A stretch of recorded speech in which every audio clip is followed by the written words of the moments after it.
Hi everyone, thank you for watching today's video where I worked on my dad's 1995 Jeep Wrangler where the clutch system had actually failed, so we replaced it today using a pre-bled clutch cylinder assembly.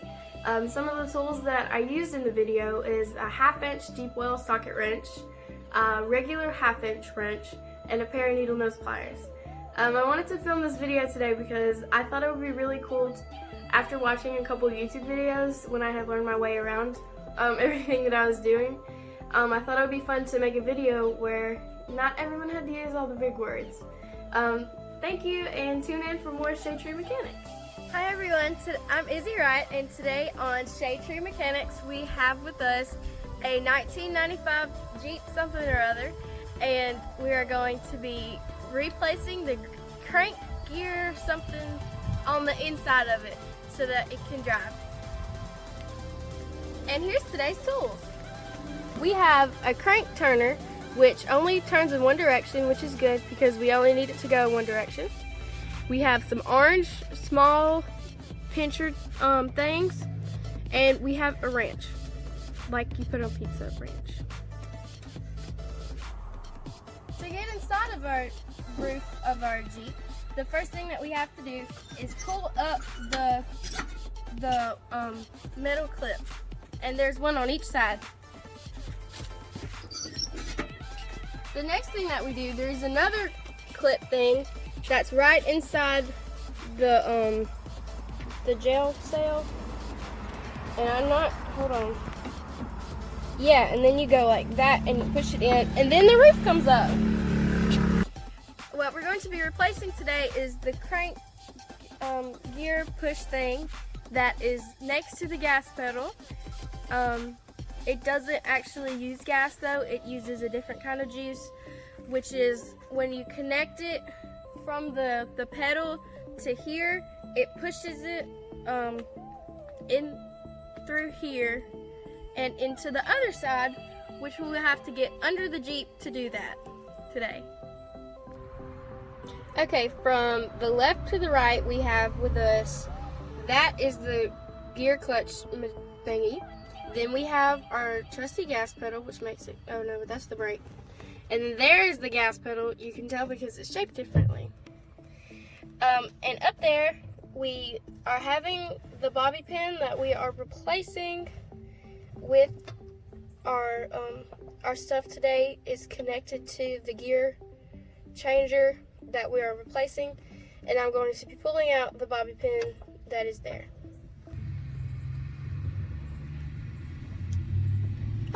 So the very tip of my pincher object is the bottom of the pin that we're taking out, and so I'm going to open it and I'm going to grab it. They say that this is the most difficult part of the process, is to get out the pin, which is holding true today because my pinchers won't grab it.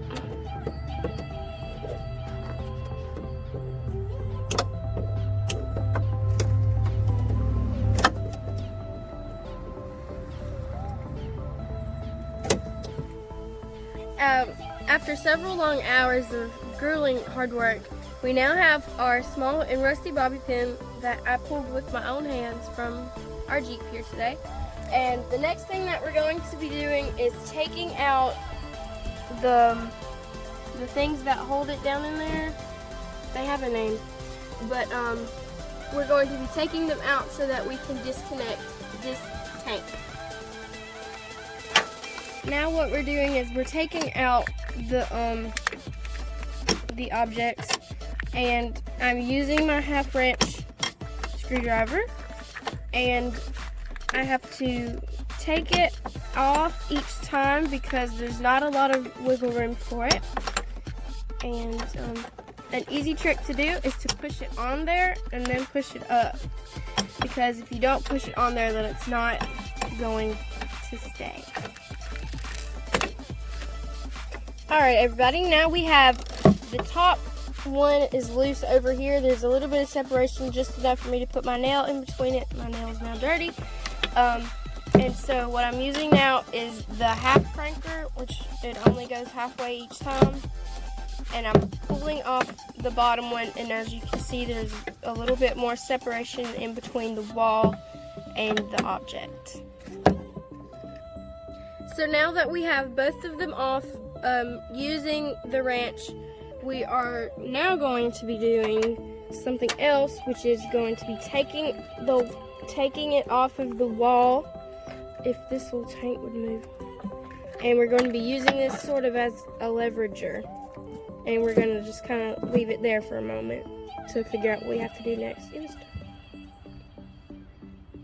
So now we have, we're doing a side-by-side comparison. This is the one that I just pulled out of the Jeep. And as you can see, it is kind of dirty, gross, / falling apart. And this is our new one that we just got off of Amazon. We'll put a link to where you can buy one if you want. Ta-da! You ready? Okay. Hi everyone. Okay, so as you can see, we are now under the car. We figured out where the hose from the top gets down to the bottom where it actually connects.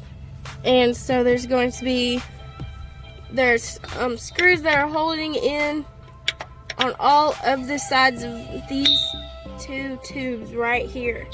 Oh dear, I keep thinking. What we're going to be doing next, I got dirt all over me. We're going to be taking off the thing with this half crank and moving them away. So you just kind of take it and you can move it this way, and then when it's fitted on there, all you have to do is just keep moving the crank away from it. So we're actually going to go in the right direction this time. That was my cameraman. We're going to be going towards, oh my god, and I'm going to be holding it on here to keep it kind of straight and working. And as you can see, the bolt is now moving, and my neighbors are playing on their go-karts.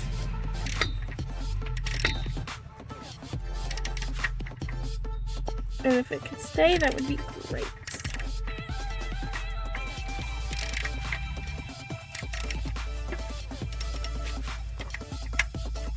As you can see, it is now coming loose from off of it, so now all we have to do is just crank it a couple more times, and then maybe I can probably get it off with my hands after a few times. Okay, so when we have the bottom one out, what we're doing is we're spinning out the top holder that's keeping it inside of attached to the Jeep, and it's almost out. It's getting very wiggly, and so I'm just gonna keep spinning this and cranking it until, hooray, it's all the way out of the Jeep. It's been very dirty.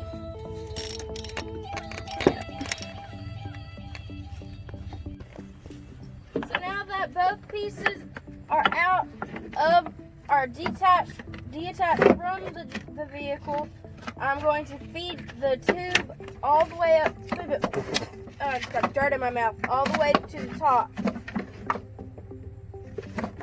And it's a little stuck, but that's okay. We got it. We got it. Yeah.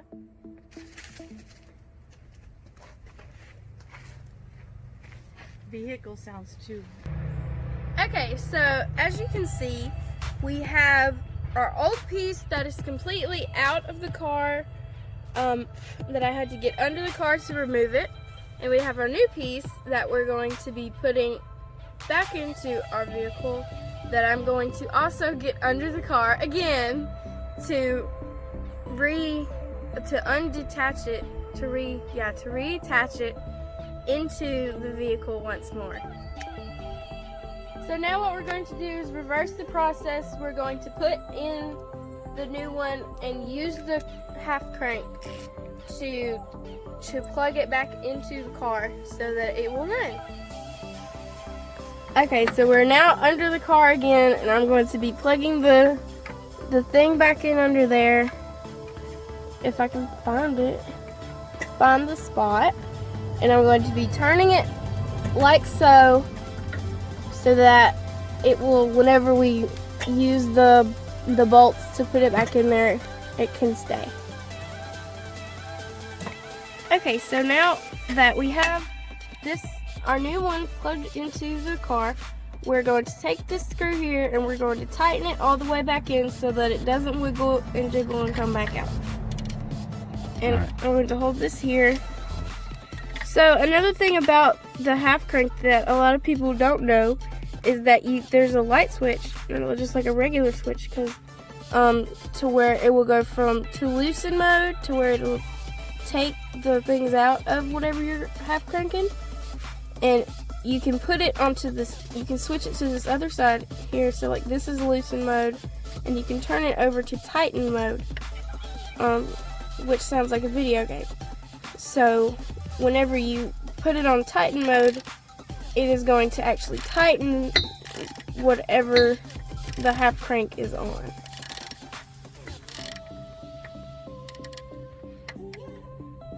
And you can just take it and turn it with your hand, or you can use the lever bar.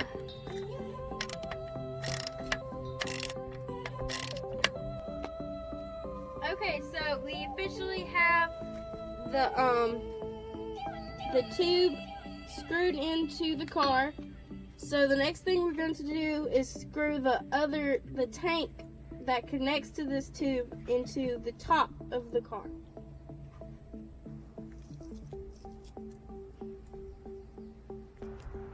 So the next thing that we're doing is we're going to screw this back into the car. If I can line it up over the long parts, we're going to put these things so that they hold the holes of the back of the tank onto said long parts.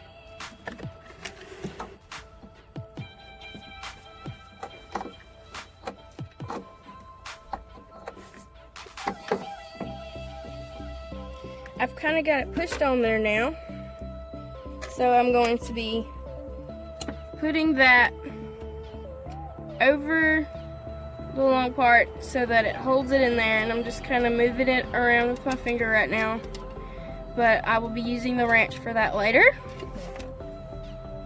And I'm going to push this back on there a little bit so that it can be very tight when it stays. And I'm actually going to move these tubes forward so that I can put that over the thing. Oh dear.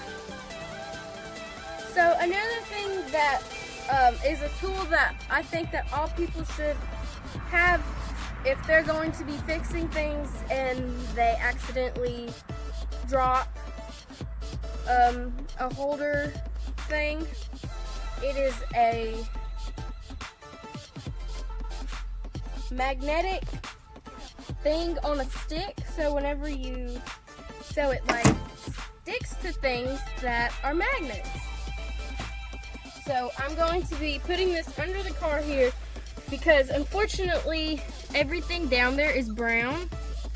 So even if I could like see it, so I'm going to be sweeping the area and seeing if it comes up on the magnetic object. That time didn't work. I've got it. Aha!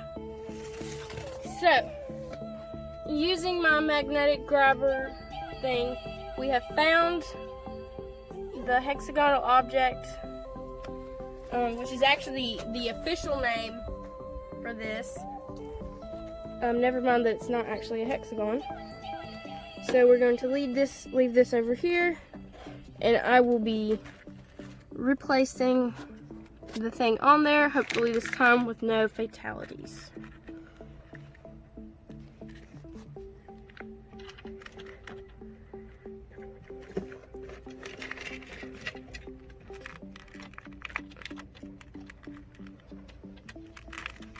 Hooray! So it's kind of stuck on there at the moment, but I will be using the wrench. I will be employing the use of the wrench in later so that I can get it on there very tight.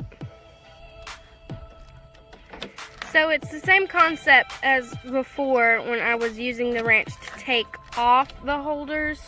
Now we're going to be going in a different direction with the wrench to make sure that these holders are in fact staying on and keeping that the holders are they're doing their job as holders to be holding it down.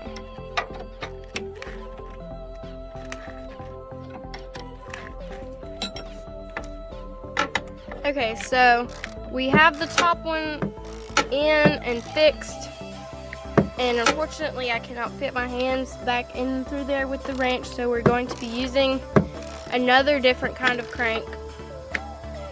And you always have to remember to have it on tighten mode to this side and not on loosen mode, or you will be accomplishing nothing. And it's getting kind of harder to use, so that means that it's almost done. And I think that is it. Okay, so the next thing that we have to do is we're gonna move that piece over there. Yeah, we're gonna move it to this side. And you gotta make sure that it's kind of shaped like an L, so that the back and the bottom of the L is towards where all the guts of your car are. And you're gonna line it up right there, so this piece fits right over that part right there. And there's also another piece right here. And in this metal part, you have a very small hole at the bottom. That is where the bobby pin is going to be going. And so I'm going to be putting the bobby pin into that, to the spot where it goes. And as I said earlier, this is what they call the hardest part of the job. So that is what I'll be doing now. Okay, so now that the pin is back in its rightful place, the only thing left to do is to clean up, put the roof back down, is to clean up and take it for a test drive.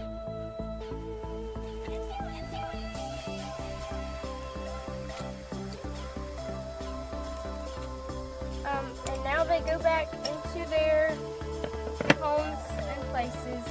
Okay, that actually is upside down. Perfect.